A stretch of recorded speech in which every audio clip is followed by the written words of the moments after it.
Pesquisa inédita realizada pelo IPEA, o Instituto de Pesquisa Econômica Aplicada, a pedido do Conselho Nacional de Justiça, revela que a cada 4 ex-condenados, um volta a ser condenado por algum crime no prazo de 5 anos, uma taxa de 24,4%.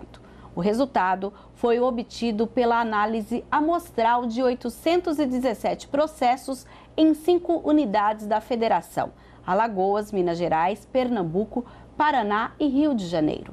Vários estados desenvolvem projetos no sentido de reintegrar o egresso no mercado formal de trabalho.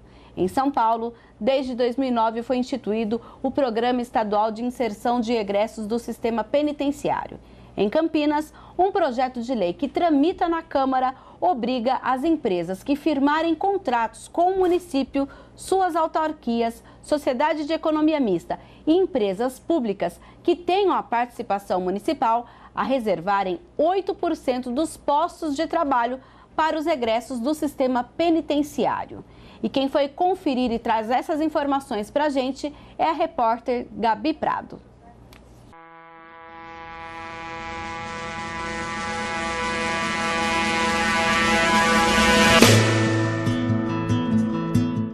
É preconceito, né? O medo de você fazer coisa errada. Mas uma coisa eu tenho certeza, o mundo do crime eu não volto. Posso pegar latinha na rua, mas não volto. O convite para você continuar é bem maior do que o convite para te tirar dessa situação. Ao longo da vida a gente carrega um monte de registro com a gente, CPF, RG, carteira de motorista, mas tem um registro que torna a nossa vida muito mais difícil na hora de assinar a carteira de trabalho.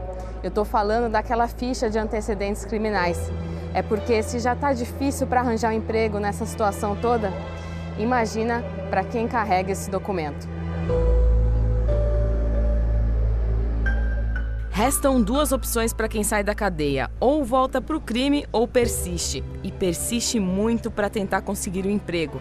Dados do Projeto Liberty, parceiro do Conselho Nacional de Justiça, aponta que pelo menos 2.000 pessoas são egressos do sistema penitenciário na região de Campinas. A sociedade não pode se esquecer de que só existem 2 fontes de renda: a renda ilícita, que é a do crime, e a renda lícita. Se queremos que eles deixem a renda ilícita, é necessário que se ofereça, então, a renda lícita, que é através do trabalho. Para você ter uma ideia, a Flávia está desde que saiu da prisão há 5 anos sem emprego. Agora ela busca um trabalho com carteira assinada, mas só consegue fazer bicos de faxina. E ainda vive com medo de alguém descobrir sobre a condenação. A gente se sente desanimada, né? Porque muitas pessoas que saem de lá querem uma oportunidade. É só isso. Muitos querem sair, mas, infelizmente, não é isso que acontece, eles descartam mesmo, não querem saber. Não sei se é preconceito, né? Já o Daniel saiu há 7 anos da prisão. Ele cumpriu 10 anos de pena e desde que saiu trabalhou em shopping, empresas, mas está há mais de 1 ano também desempregado. Eu errei, paguei por isso, estou pagando por isso. Mas eu acho que tem que ter uma porta aberta para que o quê? Para que eu possa ter um foco, um objetivo. Não voltar o que eu passei, o que eu vivi. Seu Raimundo foi condenado a 29 anos de prisão, cumpriu 19. Tanto tempo longe do convívio social teve um preço. Nada de trabalho. Mas ele conseguiu dar a volta por cima, montou uma microempresa e hoje presta serviços de elétrica. Mas as marcas das 2 décadas no cárcere estão sempre ali.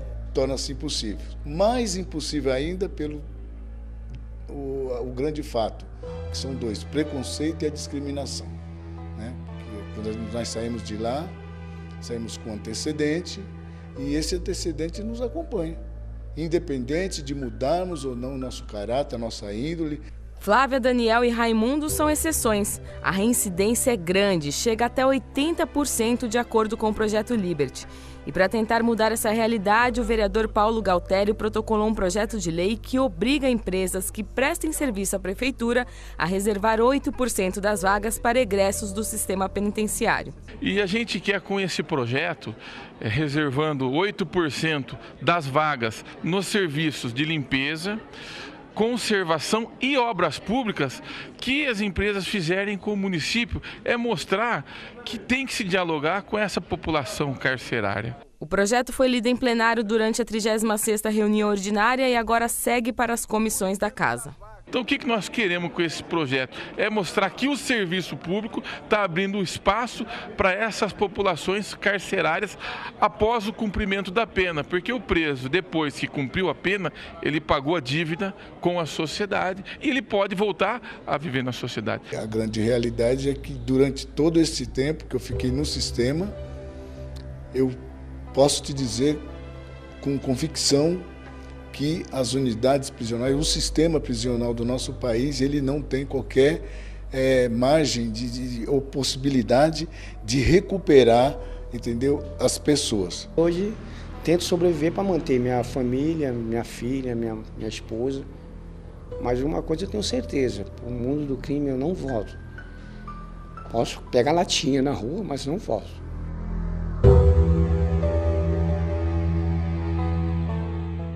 E para falar sobre a importância da reintegração do egresso do sistema prisional no mercado de trabalho, o Questão de Ordem de hoje traz o Dr. Fernando Tadeu Marques, que é mestre em Direito Penal, professor de universidades, inclusive da Metrocamp aqui em Campinas, e também com o coordenador do Instituto Liberty, o Marcos Silveira, que falou aí na nossa matéria e agora vai detalhar um pouco mais sobre esse projeto para nós.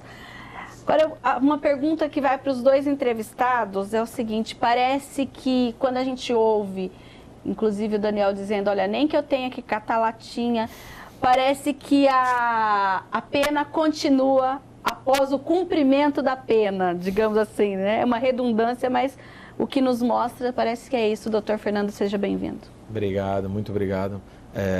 Gostaria de agradecer o convite, né? E a gente vem para debater essa questão extremamente ardilosa, importante e, de fato, né, ele vai arrastar durante um período, exatamente como ele disse na matéria, e você vê o anseio dele, né, de não quero voltar.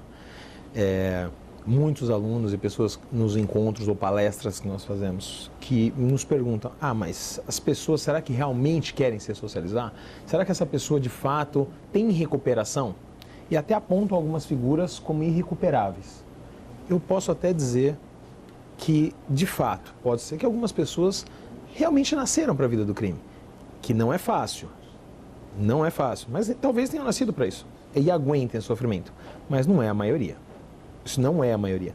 Eu acredito que, com base nessas pesquisas, nesses números, eu acho que a gente vai enxergar uma realidade de pessoas que, se tivessem, eu não estou dizendo para fazer nenhum malabarismo, fizessem cumprir a legislação e esses incentivos de fato acontecessem, essa realidade já teria mudado um pouco. Um número que conversávamos há pouco, acerca da realidade carcerária. De 1997 até 2007, essa massa carcerária cresce de aproximadamente 54 mil pessoas para 170, quase 180 mil pessoas. De 2007 a agora, os últimos dados fechados, acho que deve ser de 2015, 14 de 2015, essa massa carcerária já estava ultrapassando os 600 mil. Por óbvio, com mais um ano aí, né, de atividade que nós tivemos, eu acredito que tranquilamente essa massa já deve ultrapassar os 700, beirando 800 mil pessoas que estão presas. Eu não estou dizendo daquelas que ainda estão por serem presas, que têm os mandados expedidos e eu acredito que chegaria a cerca de 1 milhão, pelo menos, de pessoas que deveriam estar encarceradas hoje. E quando a gente fala nesse número de a cada 4, um acaba sendo condenado novamente num prazo de 5 anos, isso assusta. É muito... Agora, Marcos, vamos falar um pouquinho desses números. Quando a gente fala desse 1 a cada 4, na matéria, a informação que você nos passou foi que na nossa região nós temos 2.000. E você, que trabalha diretamente com o egresso. Isso que a gente mostrou aí, que a repórter Gabi Prado conheceu aí essas histórias, essas 3 histórias. Inclusive, a gente percebe que apesar de alguns terem conseguido, a própria Flávia conseguiu alguma coisa, mas sempre é algo assim, na faxina, num serviço, não desmerecendo nenhum tipo de trabalho, mas é algo ainda que parece mesmo que a pessoa tem que ficar todo dia provando quem ela é. Fala um pouquinho pra gente, nesse contexto, como entra o seu projeto. É interessante, tem que provar todo dia, né? E como ela falou, assim, não conseguiu nada, né? Pela 5 CLT, anos. né? 5 anos, né? Quer dizer, bastante tempo tentando, né? Olha que coisa tremenda que é isso, né? E quando consegue um bico, eu converso bastante com a Flávia, as pessoas não sabem, porque se ela falar que é uma egressa do sistema prisional, as pessoas fecham as portas, inclusive para o bico de faxina. Sim. Tal é, né, o preconceito e a discriminação. E eu costumo dizer que o preconceito não é grande, ele é imenso, né? Então fecha realmente as portas. E quando eu vi essa pesquisa aqui do IPEA, que de cada 4, né, 1 é condenado novamente. Em 5 anos. Né? Então, assim, cada 4, 1 é condenado. Eu creio que isso aqui é verdade. Só que eu diria que desses 4, pelo menos 3 já voltou para o crime. Ele só não foi condenado ainda, não é, Fernando? E eventualmente não foi pego, Isso. ou eventualmente não foi capturado ou processado ainda, ou nem identificaram ele como, de repente, um agente de uma prática criminosa. Mas provavelmente ele já ingressou novamente na vida do crime. Já está no crime, só que não foi ainda preso, né, pela polícia militar ou polícia civil. Exato. Então, é difícil, né? Agora, quando a gente fala de oportunidade, quem tem que dar essa oportunidade? A sociedade, os empresários, ou qual é a parcela, digamos que do poder público e da sociedade nesse contexto? Olha, eu acredito, pelo que a gente vê, primeiro em termos de legislação, o Estado, quando ele tutela a liberdade dessa pessoa, em primeiro lugar ele tem que garantir a integridade física dela, o que pouco garante. A pessoa que é presa é condenada e ela integralmente ela vai sofrer o tempo da pena, ela vai sofrer as mazelas do cárcere, as agressões físicas, sexuais e afins, e tantas outras que vão acontecer. E depois, quando sai, ainda enfrenta essa realidade trazida aqui pela reportagem. Se você olhar os dados, eles são alarmantes. De quem é a responsabilidade por isso? De quem? A gente pode apontar, o poder público. O poder público, ele deixa muito a desejar, muito. Quando a gente fala disso, as pessoas às vezes perguntam, Marcos, mas o poder público vai ter que ficar cuidando de bandido, de ladrão, a grosso modo a pessoa que não tem esse contato ou não está acostumada, mas tem. Ele tem que cuidar dessa reinserção. É uma das obrigações do Estado, essa ressocialização. Essa reinserção da pessoa no contexto social é obrigação do Estado. E o Estado não só dizem, mas ele vai ter que construir presídio, deveria ter construído escola. Não construiu escola, talvez, no tempo que deveria ter construído. Agora paga construindo o presídio. E tem que construir, tem que dar condições mínimas para que essa pessoa se ressocialize.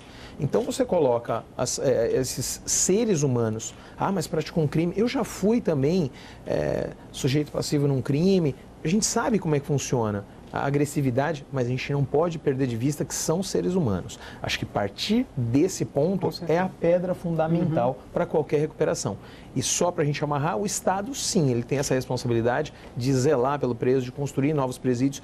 Onde você coloca um preso hoje que deveria ter naquele espaço físico 6, tem em média 40. Então, eles comem como? Com a mão. Quando vem lá a alimentação, come dentro da própria cela. Realidade que as pessoas desconhecem. Não sabe, né, Fernando? Desconhecem. Aí, as pessoas imaginam que está preso, né, sem fazer nada, né? Tomando café da manhã, almoçando, jantando, comida de primeira qualidade, e isso não é verdade, né? Não, então, longe disso. Não é verdade? E nesse período todo, ele também, a gente teve aí no caso até o Raimundo, que ficou 19 anos, ele não está sendo também preparado para quando você voltar à realidade que está lá na sociedade. Também tem isso. Quando ele sai do cárcere, ele sai com uma mão na frente e outra atrás. O Estado lava as mãos? Muitas vezes pior do que entrou, porque ele ficou 10 anos parado. Não, eu diria até o seguinte, não é muitas vezes, né? De fato pior, porque é o que se fala, né? O presídio, né, penitenciária, é a universidade, né, é a faculdade do crime. Sim. Então coloca-se uma pessoa num local totalmente inadequado, né, e vale dizer, inclusive, que o objetivo do prender deveriam ser pelo menos 3, né? Punir, recuperar e reeducar. O punir acontece porque tirou o direito de liberdade. Sim. Né? Agora, o reeducar e recuperar, de fato, não. Então, infelizmente, ele está no local muito inadequado, com pessoas muitas vezes muito piores do que ele, né? Então ele volta para a sociedade sem condição alguma de... E ainda é rejeitado, né? Marcos, e nesse quadro todo, como entra aí projetos como o Liberty? Então, na verdade... Nesse caos, né? Isso, nesse caos, né? Crescente, né? Como o Fernando está falando aqui. Então, o Instituto Liberty, né, o Projeto Liberty, foi criado em 2007, quando eu fazia parte de um conselho do Poder Judiciário aqui em Campinas, que é o Conselho da Comunidade. Ele faz parte da LEP, né, Lei de Execução Penal. É o Conselho da Vara das Execuções Criminais. Então, trabalhei bastante tempo com a juíza Érica, né, que cuida aqui do Sistema Penitenciário Campinas-Hortolândia. E foi uma necessidade, né? Porque nós fazíamos reuniões, né, mensais, a juíza Érica sempre participava, né? E se falava sobre a questão da reintegração, da reincidência no crime, que sempre foi grande, né? E naquela época eu era diretor da Associação Comercial e nós sabíamos que precisava do quê? Trabalho, renda lícita, né? Conforme eu sempre costumo falar. Existem somente 2 tipos de renda, lícita e ilícita. Se queremos que eles deixem a renda ilícita, é fundamental, indispensável que se ofereça a renda lícita, ok? Então, eu como diretor da Associação Comercial de Campinas, a SIC, né, eu via que era difícil conseguir trabalho para eles, né? Então, a gente teve a ideia de criar o Projeto Liberty na época. Eles comentavam muito, né, que ao buscar, né, um empresário para conseguir o trabalho, começavam a trabalhar, as empresas pequenas fazem isso, né? Deixa a pessoa trabalhar durante uma semana ou às vezes até um mês, e depois, quando verifica-se que ele é um bom funcionário, pede para trazer a carteira de trabalho. Ô fulano, gostei de você, eu quero te registrar. E quando eles levavam a carteira de trabalho, verifica-se, as empresas, né, verificam o antecedente criminal, quando constatava-se, né, o antecedente criminal, mandava embora. Sim. Entendeu? Então, o que nós fizemos, então, a ideia do Liberty, eu falei com a juíza Érica, então, naquela data, né? E a ideia foi criar um projeto cujo requisito principal fosse ter o antecedente criminal. Ou seja, na contramão do que a sociedade faz, do que os empresários faziam. Então, para ele poder vir para o Liberty, ele precisaria mostrar um antecedente criminal. Então, foi daí que surgiu, então, o Liberty, para tentar abrir as portas, né? E temos feito isso. E de lá para cá, o que vocês têm conseguido? Temos conversado bastante com empresários, fazemos muitas reuniões e a gente foi descobrir que esse preconceito, né, realmente é imenso. Melhorou essa questão da nossa fala junto à sociedade, né? Quando a gente passou a ter parceria com o Conselho Nacional de Justiça, né? O CNJ. Então, aí essa questão, assim, o acesso que o Liberty teve passou a ser maior, porque nos deu bastante credibilidade, porque o CNJ, né, é um dos maiores, né, é o maior órgão do judiciário no Brasil, né? Então, o presidente do CNJ é o presidente do Supremo Tribunal Federal. Então, a gente tem visto que tem acontecido coisas melhores, temos conseguido algumas vagas, mas essas vagas precisam aumentar, né, para que realmente essa violência possa diminuir. Agora, a gente falando um pouquinho da responsabilidade do poder público, a gente tem o Proegresso aqui no estado de São Paulo, instituído num decreto de 2009, e inclusive depois também a gente teve uma resolução conjunta em 2011, que determina que todos os órgãos públicos estaduais devam exigir em seus contratos editais de licitação trabalhos de egressos. Isso tem acontecido no âmbito estadual, porque agora a gente tem essa proposta no âmbito municipal. Tem acontecido, mas como o Fernando a gente estava conversando aqui anteriormente, é necessário que essas leis, né, esses projetos, decretos, eles sejam de fato colocados, né, 100% em prática, né? Sim. Então, às vezes existe, né? Ou seja, no papel está muito bonito. Bonito, tá? Então, assim, na prática, pouco isso acontece. Então, precisa realmente, né, efetivar essas questões, né, Fernando? Agora, Fernando, quando a gente fala de um projeto como esse, que já em termos estaduais precisa-se, de fato, sair do papel e ir para a prática, e uma proposta que Campinas faça a mesma coisa, você acha importante o município ter essas ações e falar com essas empresas que prestam serviço para a cidade? Porque hoje a gente já tem aqui em Campinas, não sei se você já verificou muitas vezes, quem faz, às vezes, algum serviço de limpeza e de obras públicas aqui, Campinas utiliza muito do serviço de quem tem aquele direito de trabalhar de dia e ainda está cumprindo pena. Mas depois que essa pessoa, olha, eu cumpri a pena e já estou na rua, esse trabalho acaba. Tendo essa obrigatoriedade de 8% desse serviço contratado para o egresso, você acredita que já é uma luz no fim do túnel? Olha, eu acho que é um bom começo, né? Engraçado, eu assim que cheguei a Campinas, alguns anos atrás, sou oriundo de São Paulo e passei a trabalhar aqui na região, nessas universidades, né?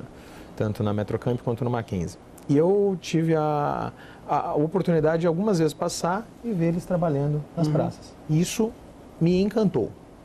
Eu fiquei muito feliz.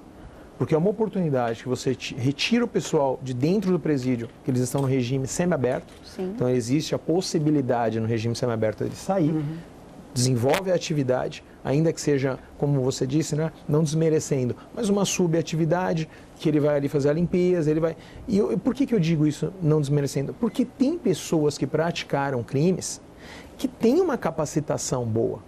Não é difícil de encontrar. E essa pessoa poderia estar sendo aproveitada em outra coisa. Como você disse, eu chamo a atenção para 2 artigos da legislação que vão linkar exatamente com isso que você falou agora, e aí a gente faz uma ponte com essa questão das empresas e a sociedade em si. Se você pegar na LEP, a Lei de Execuções Penais, Lei 7.210 de 1984, ela vai dizer o seguinte no artigo 1º. A execução penal tem por objetivo efetivar as disposições da sentença ou decisão criminal. E, aí abro aspas e intensifica esse ponto, proporcionar condições para a harmônica integração social do condenado e do internado.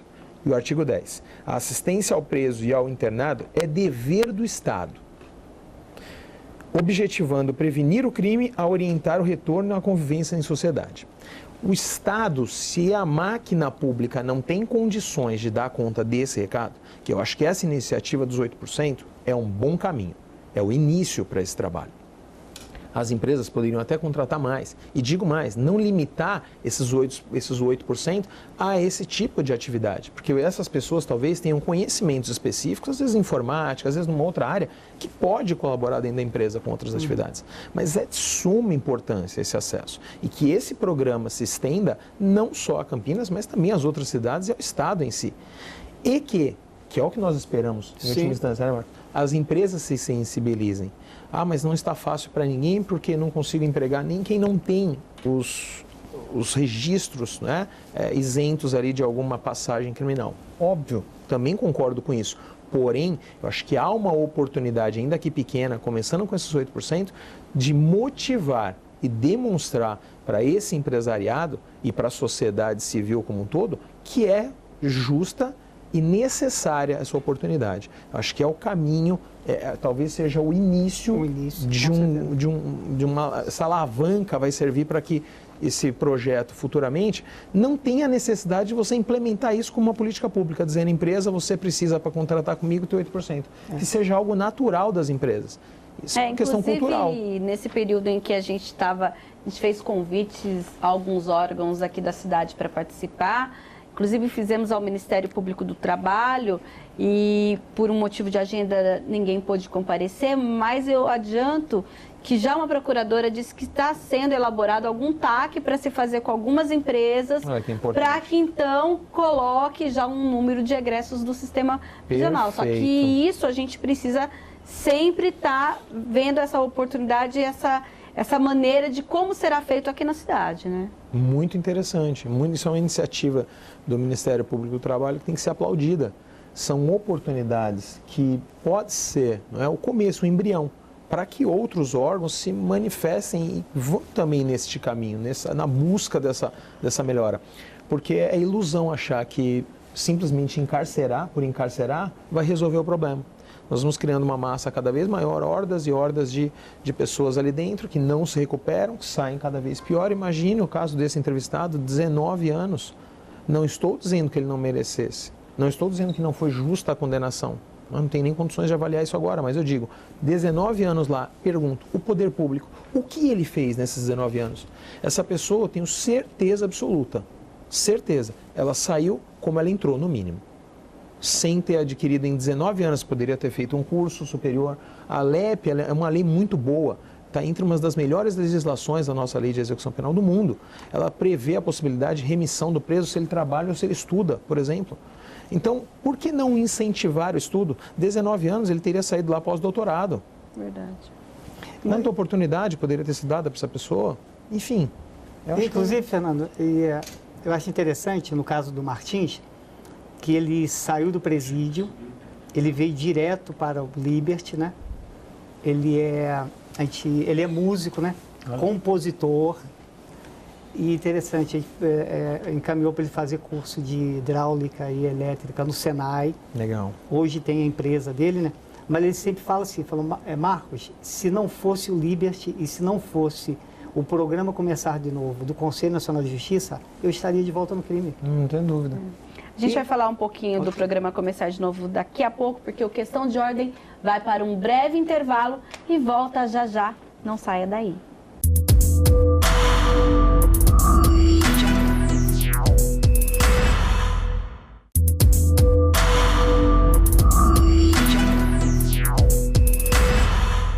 Estamos de volta no Questão de Ordem de hoje, que discute a oportunidade de trabalho para o egresso do sistema prisional. E hoje nós contamos com a participação do Dr. Fernando, que é mestre em Direito Penal, e também com o Marcos, do Instituto Liberty. E falávamos aí da importância de projetos como o Liberty. Você mencionou o programa Começar de Novo. Esse programa, aqui em Campinas, ele funciona através do projeto Liberty ou tem outras instituições? Especificamente em Campinas, né, através do Liberty, né, do Instituto Sim. Liberty, né? Então, todas as nossas iniciativas, nesse sentido, é um apoio bastante grande. Tudo que o Liberty faz, né, eles divulgam no site do Conselho Nacional de Justiça. Muito legal. Mas como funciona isso? O Liberty vai até a empresa, vai até por exemplo, até uma instituição pública. Como é esse relacionamento de egresso, Liberty e oportunidade de trabalho? Então, nós, na verdade, assim, procuramos acompanhar esses egressos e egressas, né, para mostrar para os empresários, né, e até para as instituições públicas de que eles não estão sozinhos, que é algo que nós temos tido uma conversa bastante boa com o Sinduscom, que é o Sindicato dos Proprietários de Construtoras do Estado de São Paulo, né? Estive lá em São Paulo, né, na sede deles, falando sobre a questão de oportunidade e o que eles estão abertos para ajudar. Pediram tão somente que se crie, né, aí, nesse caso, eu estive conversando até com o Ministério Público do Trabalho sobre essa questão, mas eles querem, né, Fernando, que a gente também acompanhe, né? Então, existe uma questão de acompanhar essas pessoas. Então, o Liberty faz isso, acompanhar. Porque, de fato, assim, a oportunidade precisa ser dada a todos. Mas, como o Fernando já tinha comentado, nem todos querem mudar de vida. Então, o que o Instituto Liberty faz é acompanhar essas pessoas e verificar, de fato, quem realmente quer mudar de vida para que se possa dar oportunidade para eles, né? Acompanhá-los. No início do projeto Liberty, a gente imaginou que eles precisavam de trabalho, né? e precisam, né? Trabalho, muita qualificação profissional, mas infelizmente eles têm vários outros problemas além do antecedente criminal, né? E a falta de trabalho. Muitos, infelizmente, são dependentes químicos, né? Muitos estão em situação de rua. Então, como o Fernando comentou a respeito do Estado, então a gente vê assim, uma ausência muito grande do Estado no sentido de prevenir, né? Então, se faltou educação, aí, né? Faltou escola, constrói-se mais presídios. Também eles vêm também de famílias desestruturadas. Então, a gente vê também a ausência do Estado nesse sentido, né? Porque, quer queiramos ou não, quem cria, né, cidadãos para a sociedade não é o Estado, é a família. E se a família está desestruturada, ela, né, gera cidadãos desestruturados. Sim. Então, a gente vê nesse sentido... Então, são várias vertentes. Várias vertentes, né? Então, a gente precisa acompanhar, por exemplo, precisamos verificar se ele é dependente. Se ele for dependente, tem que fazer o tratamento dele antes, né? Se ele está em situação de rua, temos falado com a prefeitura nesse sentido, precisa de um alojamento, né? Sim. Então, tem vários que nos procuram e eu pergunto, você quer uma vaga de trabalho, mas onde você mora? Eu moro debaixo da ponte. É incabível isso. Então, assim, os problemas são muitos, né? Agora, doutor Fernando, tem algum modelo, porque a gente percebe que, por enquanto, são iniciativas como essa que vão respingando, já que no papel é tudo bonito, mas ainda parece que a gente está muito longe de uma melhora nesse sentido. Tem algum exemplo, modelos de outros países que a gente pode dizer, alguns modelos que deram certo ou ainda não? Olha, de caráter geral, se você olhar América Latina, os números são muito menores do que o nosso. Por mais que eles tenham problemas sociais, econômicos, você vê que a taxa de criminalidade não é, talvez, aí os críticos poderiam dizer, mas é porque aqui a gente tem uma massa maior, um volume maior de pessoas. Sim. Eu acho que isso é um pouco relativo. Se você comparar com outros países, você possivelmente vai ver que a gente tem um número muito mais acentuado. Internamente, entre os estados, você já vê uma série de possibilidades. Colegas que já foram para outros países para verificar como funcionam os sistemas. Como se elogia muito o sistema americano, mas é um dos sistemas que mais se encarceram no mundo. Só que o encarceramento lá é seguido de um acompanhamento, tem uma estrutura muito mais sólida do que a nossa. Eu costumo dizer, nem tudo é trevas, né? A gente vê alguns projetos, Espírito Santo, existem bons projetos de reintegração. Paraná, bons projetos de reintegração. Minas Gerais, bons projetos de reintegração. São Paulo, eu acho que poderia caminhar a passos largos, não consigo ver isso. Então, um projeto que me chama a atenção, se a gente olhar no Distrito Federal, um projeto em parceria, inclusive, com o CNJ, com o governo do Distrito Federal e também o STF, onde presos, aí entra aquele ponto que eu levantei. Por que levar esse camarada, esse cidadão que praticou um crime e cumpre a sua pena, ele, como o próprio entrevistado ali disse, cumprir a minha pena e continuou pagando, né? Ou estou prestes a cumprir e parece que isso não vai ter fim. O STF, juntamente com esses outros organismos, eles montaram lá um projeto e desse projeto eles tiravam pessoas que tinham uma certa qualificação, tinham condições e inseriam, inclusive, eles dentro dos próprios gabinetes. Um exemplo disso, se eu não me engano, posso estar errado aqui, mas foi o Gilmar Mendes, que no gabinete dele, parte do corpo funcional dele eram de egressos. Então, que tinham uma certa experiência ou que não tinham, mas passaram por uma qualificação no campo administrativo, de informática, porque tinham um pouco de conhecimento de direito. A qualificação ainda no sistema prisional é essencial para preparar esse condenado para quando ele cumprir a sua pena. Olha, hoje a gente tem já informática, a gente tem uma série de coisas que você depois vai estar preparado. Isso é essencial? Essencial, acho que essa é a palavra. O Marcos está como entusiasta desse movimento, né, Marcos? Eu acredito que sim, mais do que isso. A ALEP, a Lei de Execuções Penais, a partir do artigo 126 até o 129, ela trabalha a questão da remissão. O preso que trabalha e o preso que estuda tem uma redução gradativa da sua pena. A cada 3 dias de trabalho ou de estudo, ele reduz lá 1/3 da sua pena. Sim. O ponto principal aí, a lei foi criada, isso já tem, acho que aproximadamente uns 3 ou 4 anos, só que pergunto, aonde está essa oportunidade? O preso ele vai estudar aonde? É aí que deveria ter entrado o poder público, muito provavelmente com parcerias com empresas dentro do próprio presídio, montando ali salas. Existe algum modelo, por exemplo, de parceria com universidades para quem quer fazer um curso superior, para que possa fazer esse curso? Existe algum modelo aqui no país? Existem algumas universidades que já têm, essas universidades mais populares que têm, acho que talvez esse incentivo maior, já tem alguns projetos nesse sentido.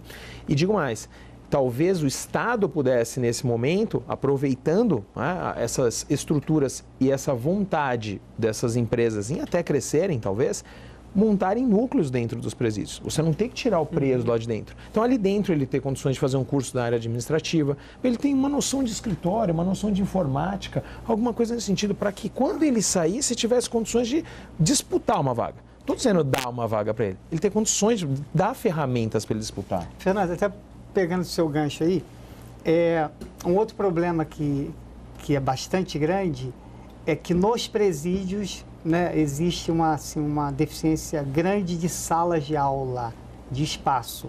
Então, eu diria assim... Até para alfabetização mesmo. Então, assim, muito difícil, ou seja, não tem local. Eu creio que, no caso, aí, as universidades poderiam ajudar muitíssimo, essa ideia sua muito boa, mas falta espaço. Por quê? A ideia dos presídios brasileiros, né, não era essa, de educar ninguém, seria só de prender, né, de punir, né. Então é necessário que se mude, né, até inclusive eu faço parte de um grupo criado pelo Ministério Público Federal em Campinas, né, pelo procurador Áureo Marcos, chama-se GIA Prisional, né, Grupo de Inovação e Apoio ao Sistema Prisional, né, e que nós estamos trabalhando nesse sentido, inclusive, de se preparar um projeto de um presídio ideal que vá punir, sim, mas recuperar e reeducar as pessoas. Então, tem espaço lá para salas de aula e outras coisas. Mas seria importantíssimo, né? Inclusive, um tempo atrás, foi a ideia do promotor Herbert, aqui da área criminal de Campinas. Nós fizemos um trabalho inédito, que foi, nós temos parceria com o Senai para qualificação de egresso. E ele deu a ideia, Marcos, por que você não pega um grupo do regime semiaberto, né, que está próximo de sair, ao invés de aguardar que ele saia para qualificá-lo, né, perfeito. Ele, antes de sair, né, no semiaberto, a gente já qualifica, dá a qualificação para ele e depois, quando ele sai, ele já sai com o diploma na mão para ir trabalhar. Fizemos isso, né? Foi um modelo, né? Então, veja só, as ideias são muitas e muitas coisas podem ser feitas. É necessário boa vontade, com uma boa vontade do promotor. Como o doutor Fernando falou no começo, tem muita crítica, mas ainda não se achou o caminho. Por exemplo, quando a gente fala de mercado formal de trabalho, a gente está vivendo um momento aí um pouco confuso nesse momento em que muitos postos de trabalho estão se fechando e muitas pessoas estão à procura de abrir, por exemplo, uma MEI. E a gente viu aí que o Martins foi lá, fez o seu curso e abriu uma microempresa nesse sentido. É isso mesmo. Essa seria uma outra opção, partir para uma qualificação e para uma prestação de serviço formal, através das MEIs? Com certeza. Eu acho assim, que todas as saídas, todas as portas, todos os caminhos são importantes, né? Como o Fernando bem falou, esses 8% dessa lei municipal, que esperamos, né, que seja aprovada, né? Esperamos aí que é uma conscientização aqui do Legislativo em Campinas, que todos os vereadores, né, apoiem, né, que seja unânime a aprovação, para que sirva de modelo. Mas, como você falou, eu acho que tudo é importante, né? A questão da MEI, né? Como o Martins montou a sua empresa, ele presta serviço para várias empresas, e esse é um trabalho que o Libert também faz, de encaminhá-lo, né, Importante. Né? Estar junto Importante. dele, naquela avalizar, empresa. na verdade, não é isso, avalizar, né? avalizar. E essa questão relacionada ao papel, do corpo social. Falando da questão da empresa, né? Como que ele vai sair e vai abrir uma empresa? Bom, se você não der o mínimo de qualificação para ele entender como é que funciona esses trâmites lá dentro, você pode até ter boas almas ali, esperando boas oportunidades. Eu entendo o seguinte, nós teríamos organismos que poderiam, até fica como sugestão o Liberty, de repente, entrar em contato. Acho que o Sebrae é alguém que pode selar uma parceria nesse sentido, de colaborar de alguma forma com cursos ou gratuitos ou com baixo custo para que seja subsidiado eventualmente pelo Estado. O próprio SESI, SENAC, então o SESC, essas Sistema associações... S. Exato, o Sistema S. Eles, de certa forma, se conseguissem abraçar, né, pelo menos em parte, essa causa, eu tenho certeza que já seria, de fato, Com certeza. uma força a mais, até para cobrar do próprio Estado. Sim, poder doutor. público. A gente está falando aí de várias ideias de esforços aí do Liberty, de várias instituições, mas o senhor acredita que a gente vai ter que ter uma legislação? A gente está falando aqui agora de Campinas, esses 8%, que já é o começo, como o senhor falou, mas, por exemplo, uma legislação nacional que cria uma espécie de cotas nas empresas, o senhor acha que a gente vai ter que chegar a isso? Eu acredito. E eu pensando nessa trajetória, né, de 97 até aqui, com essa massa carcerária que só cresce, eu penso no seguinte, por que já não foi feito? Essa é uma pergunta que a gente seria poderia positivo? ter feito. Cotas, impor X%? Eu não sei se impor cotas. Eu não sei se talvez o termo não fosse impor. Acho que talvez fosse um pouco forte. Mas por que não criar? Eu vou dar um exemplo. Que eu acredito, e isso eu já venho discutindo há muito tempo com alunos em grupos de estudo e afins, em palestras ou em parcerias, um ponto.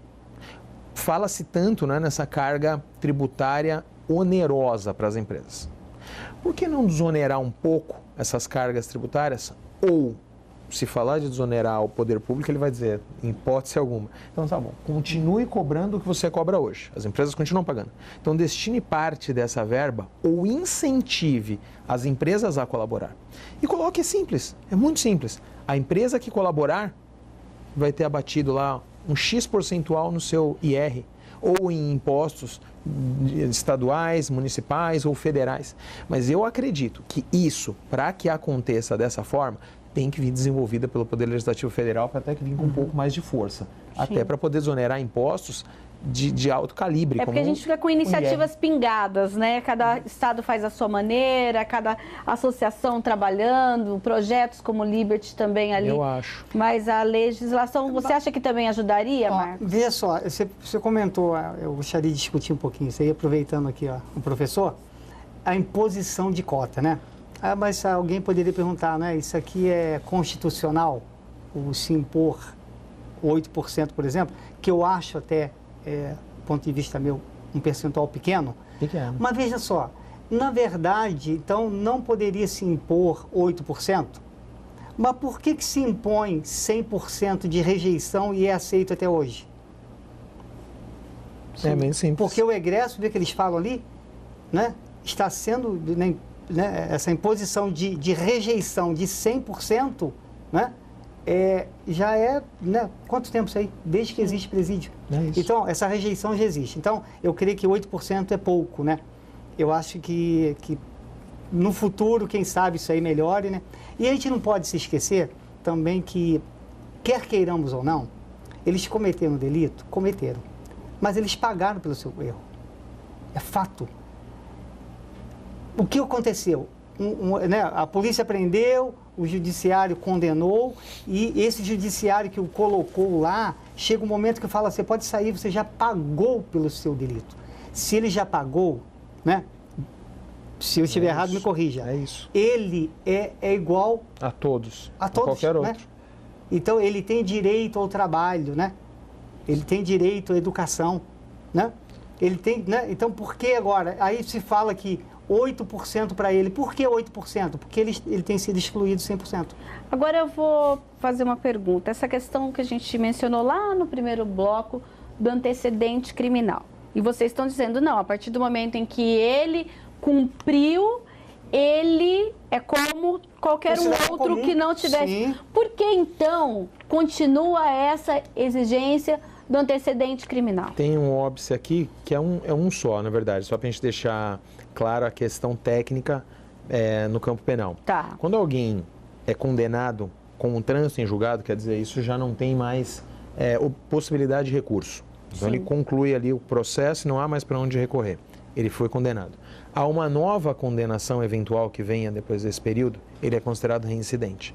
A lei trabalha com duas perspectivas. A primeira, para que ele seja considerado reincidente e tenha a sua pena agravada, tem que haver ali uma distância da data do cumprimento da pena ou da extinção dela e do fato novo, do novo crime, de 5 anos. Se isso acontecer dentro desse período, ele é considerado reincidente e sua pena sobe.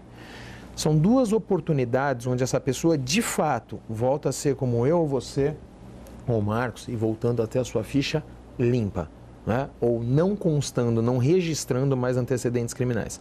Uma delas é pela abolição do crime. Se aquele crime que ele praticou, na legislação, deixar de existir. Esse crime que ele praticou, ou outras tantas Agora pessoas, infração. agora virou uma infração administrativa, ele não é mais crime. Tá. Então ali já limpa-se, né? Quase que num efeito automático essa ficha dele. A outra hipótese, que pouquíssimos egressos conhecem, e um dia eu fui surpreendido em sala de aula. A reabilitação criminal. Como funciona de forma bem breve?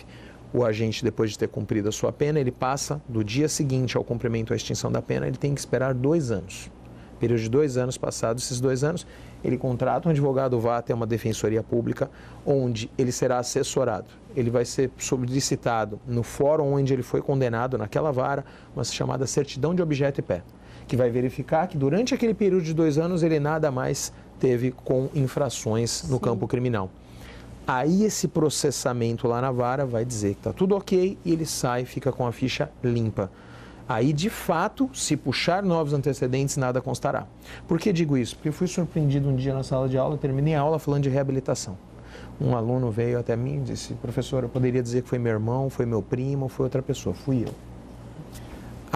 Ele com 38 anos, ele com 18 anos, ele cometeu um crime, foi condenado, um crime não era um crime muito substancialmente grave, acho que era um crime de furto.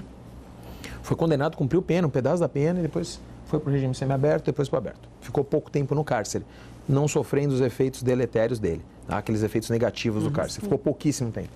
Hoje eu estou aqui, me formei, estou buscando a minha carteira da OAB, e o senhor falou da reabilitação. Eu fui condenado a 20 anos e eu não sabia disso. Falei, então hoje, se puxar sua ficha, vai aparecer. Até ajudei ele na oportunidade. Enquanto não vai atrás desse trâmite, pro resto da vida. Pro resto da vida. Então, 20 anos depois, ele conseguiu a reabilitação. Ajudei ele até nos trâmites, ele conseguiu a reabilitação. Sem essa reabilitação, a ficha dele sempre vai aparecer. Poucos detentos sabem disso. O Estado deveria acompanhar. A lei está dizendo, o Estado, quando ele sai, o Estado tem que fazer um acompanhamento dele. Para o que aconteceu? Depois que deu esse período, como a lei disse, ela, olha, camarada, você tem aí esse direito, você quer utilizar... Vamos atrás, é isso. Não, então ninguém informa, mesmo aqueles que não buscaram uma nova atividade criminal... Não sabe. Não sabe. Você falou a respeito de condenação, assim, ele consegue, um problema gravíssimo também, esse preconceito e a discriminação, porque ele consegue pagar para o Estado, mas não consegue pagar para a sociedade, porque a sociedade não esquece. Exato. Então, essa pena dele em relação à sociedade torna-se perpétua. Por isso que eu digo, esse documento, porque é um documento essencial quando vai se fazer a documentação para o trabalho. É da lei trabalhista falar, olha, dentre os documentos que a empresa deve exigir está o antecedente criminal. Até que ponto isso porque a gente acaba passando por... Mas por que exigir isso? Por que o mercado exige? É uma exigência da lei ou é uma conduta que acabou se tornando prática em 90% das empresas? Na verdade, assim, as empresas nem teriam ou não deveriam ter esse acesso.